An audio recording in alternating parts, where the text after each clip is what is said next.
main deck. I'm gonna go up to the bridge. Just to have a little peek through. Let's see. Worth it. Dreadful Vale. Dunwall seems so far away. Yes, it does. I'll come back soon, Father. I promise.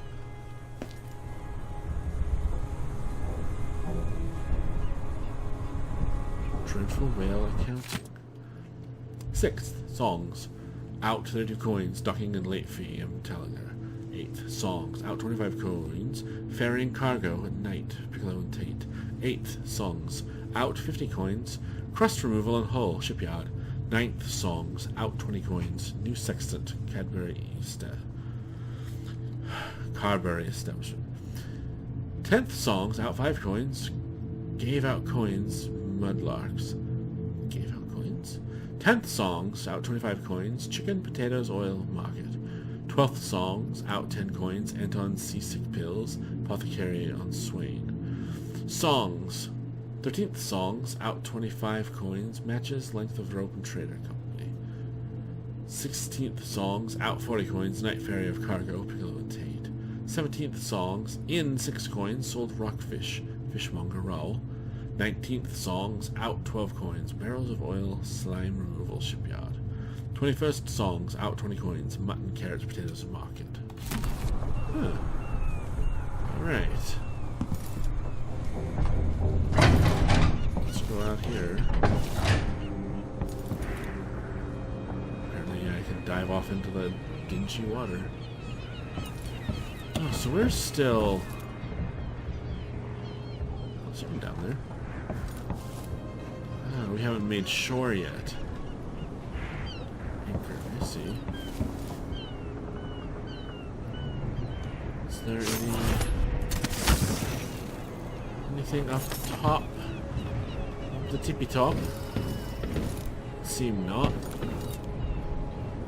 I wish to hurt myself bravely.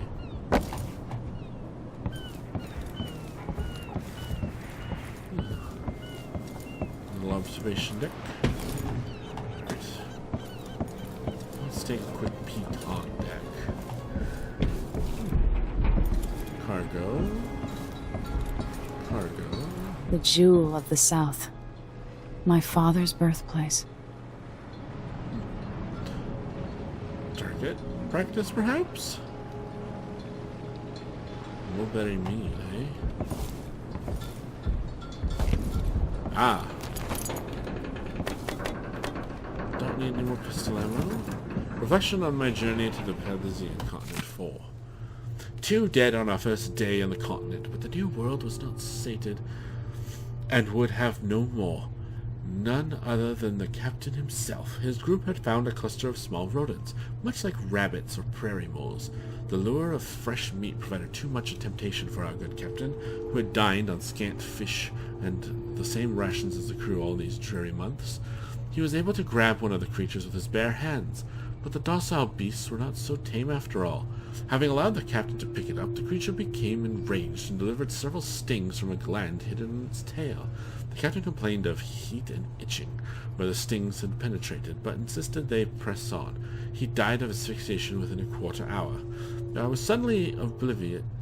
It was suddenly obvious to me that at this rate of attrition we would not only fail to sufficiently research the continent, we might soon lack enough crew to make the return voyage. Something had to be done to save the venture, and so I immediately declared myself captain. On my orders, the remaining crew kept to the relative safety of the beach for the duration of the week, though I sent 2 young academy students armed with nets and cages to fetch a live sample of the prairie mole that had so swiftly killed the captain. As first and foremost was ours was a research expedition. I can't read today. Alright, let's see.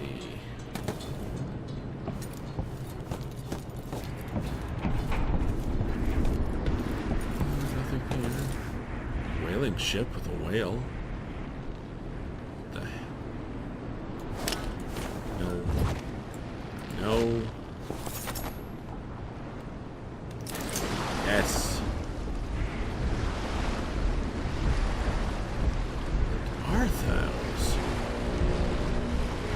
whale. Interesting. Alright, let's go talk to the dear captain.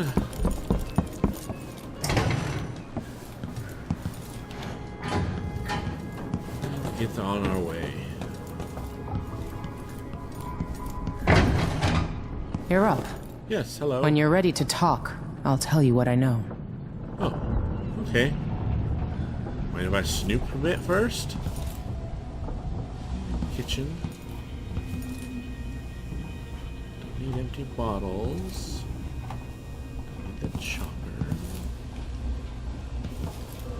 Oh.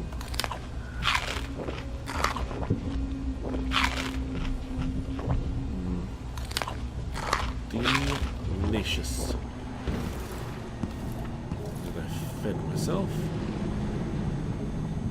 The Chandering Gift, a Steady Bear, Emerald Cup Switch. On the effect of the winds on the Karnakan landmass and resulting economic positions. Whale oil, liquid power. How astonishing that within those beasts inside the oil harvested along with their flesh was enough power to see the isles through these tumultuous years. I can read, I swear. And it all seemed limitless, but now the lights begin to dim. Our fisher folk say the great beasts are incredibly rare. Not all places will suffer this loss equally. Fellow natural philosophers, Kanaka has a unique feature, the cleft in Shinderi Peak, through which the winds are channeled and amplified. As whale oil begins to run short, with the cost of finding and removing leviathans escalating beyond the worth of the oil itself, Karnaka will find itself ascendant among the isles. Wind power. Clever. I don't really know what that is, but it's not interactable, so you know, whatever. I read that one. We've been en route for 2 weeks. I hope Sokolov is alright. Indeed. Wherever he is. Mortimer Ramsey. Mortimer Ramsey. The Duke couldn't have pulled off the coup without someone inside the City Watch. Kanaka looks pretty from a distance, but it's a city on the way down. And the bloodflies are bad this year. I don't know Duke Luca Abel, but Corvo served under Luca's father, and said Theodanus was a good man. Delilah. My aunt, if that's really true. She has a twisted way of looking at the world. Indeed she does.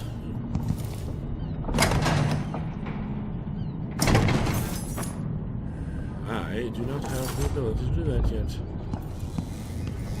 We'll keep snooping, I'll be with you in a minute.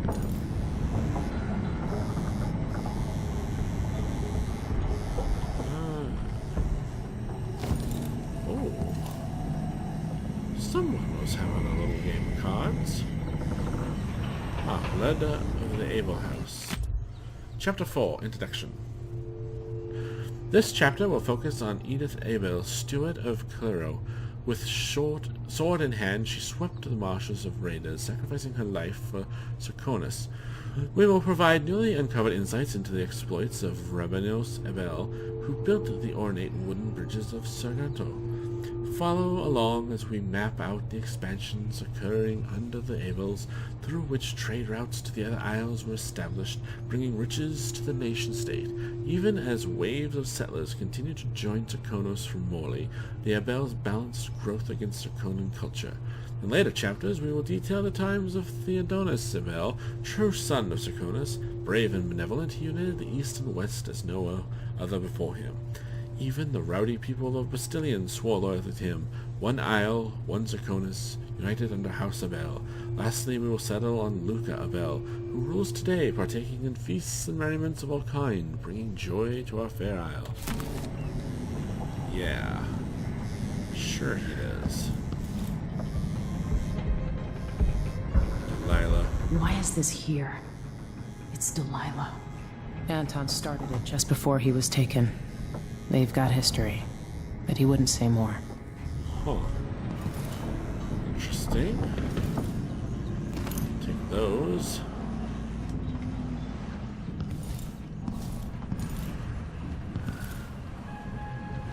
Nothing else. Ooh.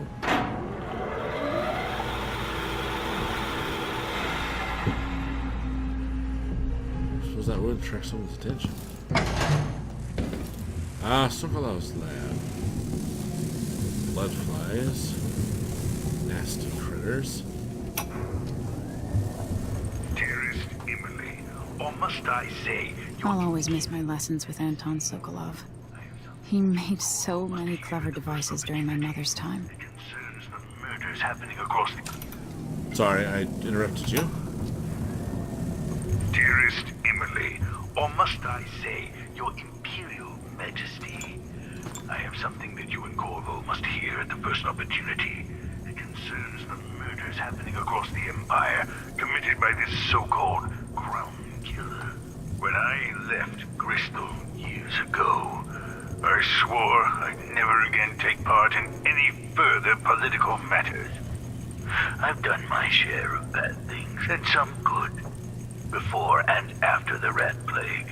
But here in Karnaca, I've uncovered a terrible conspiracy against you. Here, at the bottom of the Empire, the cobblestones smell of death and corruption. I'm staying with an associate, Meagan Foster, aboard her vessel, the Dreadful Whale. We'll leave for Dunwall in the morning, as soon as the tides are willing. I keep thinking of the way sweet Jessamine was stolen from you and your father, and I fear it might be your turn to face such turmoil. I know Corvo would protect you with his life, but please do not trust anyone. There you are, old man. I was asked to pay you a visit. Wait, what's wrong with you? Meagan! Off we go, Sokolov, to somewhere more private.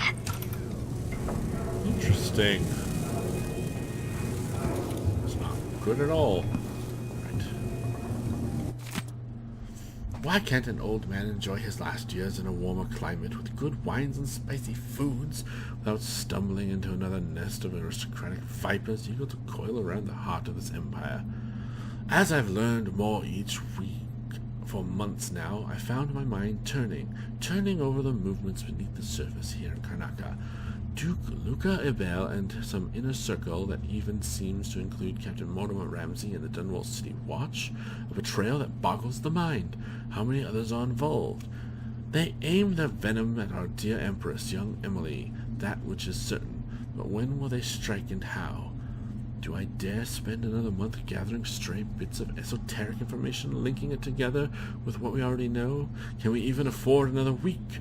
Or should Meagan and I set out for Bristol tonight, taking this leaky tub up through the canal? Corvo will not hesitate. He'll act as soon as I hand over what I know, and if I'm too hasty, it might be his undoing, coming home to his native Serkonos without some crucial piece of knowledge about this affair. And then there's the Crown Killer to worry about. If that fiend is a part of Duke Abel's schemes, as I suspect, how long until the dreadful whale catches the Duke's eye? Interesting. He was on to something for sure. By Anton Sokolov. A colleague of mine owns a stunning map of the known world, adorned with circlets and sea beasts, that has a cherished spot over her mantle. She paid handsomely for it, and was so bristled when I enumerated the various errors, chief among them, of course, the size and placement of the Polynesian continent. Oh, how cartographers are loath to show how small and distant our empire really is, compared to that giant landmass, as if Polynesian were but a few days' journey from Arran. Every veteran ship captain knows that it takes months to reach those shores. I had no doubt that Polynesian was rich in resources, but a place must be understood if you were to hope to exploit its myriad treasures. These were my thoughts as I agreed to join the ill-fated expedition, and so it was on the third day of the month of Earth, under calm grey skies, the great sea vessel Antonia Aquilo set sail with captain, crew, researchers, and myself, 38 of us total, for what would be the most terrifying and spiritually draining experience of my life. And notes. I've wondered whether I have another book in me. The bloodfly epidemic, coupled with basic information on life cycle and behavior, might make an excellent project for this old natural philosopher. Bloodflies are exotic insects, unlike anything else found in Serkonos. I suspect they originated on the Polynesian continent. In groups of 3 or fewer, they are harmless. Individuals won't attack, leading me to speculate that each emits a scent that has a collective effect on larger numbers of bloodflies. Bloodflies are attracted to rapid movement and sound. Their nests can be broken apart, scattering the swarm, and in particular the nests are quite susceptible to fire. The insects require fresh corpses to lay their eggs, which hatch in breathtaking fashion for a very short time. More corpses in a Sarkonan city, say during a crisis of plague, means more bloodflies. Interestingly, in the last part of the bloodfly's life cycle, they calm a great deal. Leaving the swarm, they molt, causing the wings to drop off. Afterward, each bloodfly lives a solitary existence. Very odd. Bloodflies are largely restricted to the south, preferring warmer climates like certain aging and natural philosophers. Ooh, that one's dead? Interesting. Well, you little buggy bugs have fun. Alright, let's go get this briefing over with. Alright, Megan. Let's chat. Alright, you've explained part of it. But what were you and Sokolov doing here? The old man loved Karnaca, but he'd caught wind of a conspiracy tied to the Crown Killer. He wanted to warn Corvo. There were reports about tensions rising, corruption, street violence. I didn't give it much mind. Usually the local authorities resolve that sort of thing. The new Duke has let things slide. But Sokolov concluded he might be the head of the conspiracy.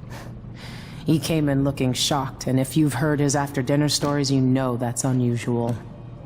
We were going to set out for Dunwall, but something happened. The Crown Killer. Yes, the hatch ripped open and Sokolov screamed. All I caught was a glimpse of someone carrying him across the deck. I followed as long as I could, toward Addermeyer Institute. It's run by the alchemist Hypatia. Maybe the Duke is using a patient of hers, the Crown Killer. Addermeyer. Alright. I'll get inside. The Crown Killer has to be eliminated, and if the alchemist will cooperate, maybe I can learn something about what happened to Sokolov. Wish me luck.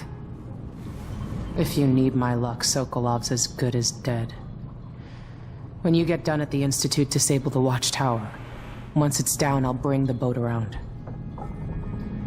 Sounds good. We'll take the skiff to the shore when you're ready. This Dr. Hypatia. She seems to represent the good that's possible within the Empire. So, the Crown Killer was a tool of the Duke's coup. The murders had a calculated effect. Sokolov seems so much older now. Whoopsie. Let's see. Ooh, here we go. It looks like the overland route to the Addermeyer Institute goes through the carriage station. Good to know. Oh, wait, which way did you go? This way. Anything here? No. Okay, let's go. Let us go. So we're gonna take the... Oh yeah, we're gonna take a boat. Cool.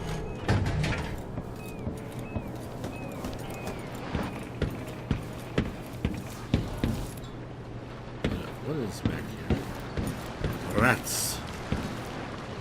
No, just some rats.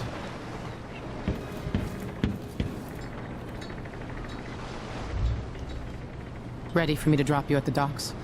Yes. We're ready to go. Let's go see the streets where my father grew up. Off we go then. It won't do to be recognized.